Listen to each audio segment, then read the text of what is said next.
African Sports Network. I started this enterprise because growing up, I felt that I was very passionate about sport, but I didn't know where to go to get information about the sports industry. I didn't even know that there was an industry.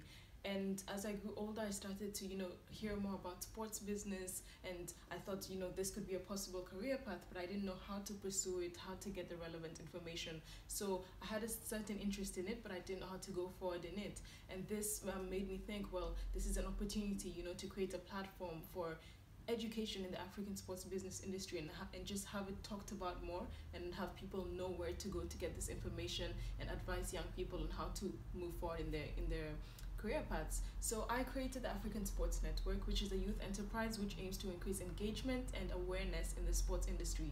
So this came about as I was studying at the African Leadership Academy, which pushed me to think about, what are the challenges that I faced growing up and how I wanted to make a difference in the world. And obviously it had to relate to the sports industry. So I definitely wanted to create a change that would help people who are currently in the position I was in as a young athlete, and generally as someone who loves sport. My hope is that these young leaders that we educate and help get into the sports industry, whether to play sport or to study sport, I hope that everyone will be able to create an impact in their community somehow through a certain project. Or in the next 15 years, I hope that the sports leaders that we nurture will be able to come back and take leadership positions in the sports industry in Africa, because that's a huge challenge currently. Also, generally the challenges that I faced in the sports industry, having started while I was quite young, and being female in a male-dominated industry, those have been my main two challenges. It's been very difficult, to get into spaces which are seen as spaces for older people, or also just spaces for another gender. So that it was always challenging, to work on a project and start a project and get the relevant help. But that leads me to the lessons I actually learned. I mean, I really learned that, sometimes you just have to go out and make things happen, and not really wait for things to happen.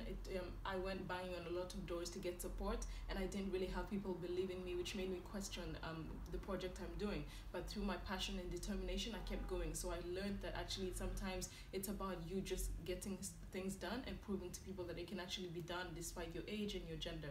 So that's a huge lesson that I learned personally, to keep pushing despite, being told very many no's, and it takes a lot of no's to get a yes, and that's something I didn't understand at the beginning. So it was very challenging when I heard no many times, but eventually all these no's translated to yeses, and things started to work out. So those are huge lessons that I've learned.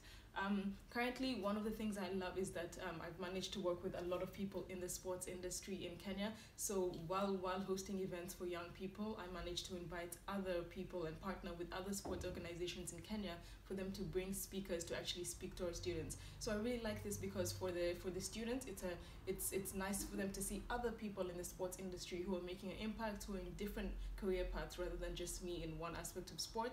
And also for us, as people running companies in the sports industry, I think it's a great time for us to meet and to network and actually collaborate, because we all have the same vision. As well as I've also had other women in the sports industry as my mentors, who have really helped me and supported me along the way. They've had the same journey, they know the same challenges. So it's really refreshing and very comfortable knowing that there are other people, there are other women in the African sports industry who I can always call when I have a challenge. So that's always 100% refreshing. My advice to any young woman who's wanting to achieve something specifically in the sports industry, I think we have to be the ones to make this space for us. It's currently still a male-dominated space, but that shouldn't discourage you from getting into the industry. I think once you get into the space and you know what you're about and you're passionate about it, that's all that matters. If you got the passion, it will drive you through. So I 100% encourage any other young girl and woman out there who's interested in taking up a career in the sports industry. If they have any doubts, I completely say that this is 100% for you. And if the other women that are making it, and if I am doing it, then you definitely.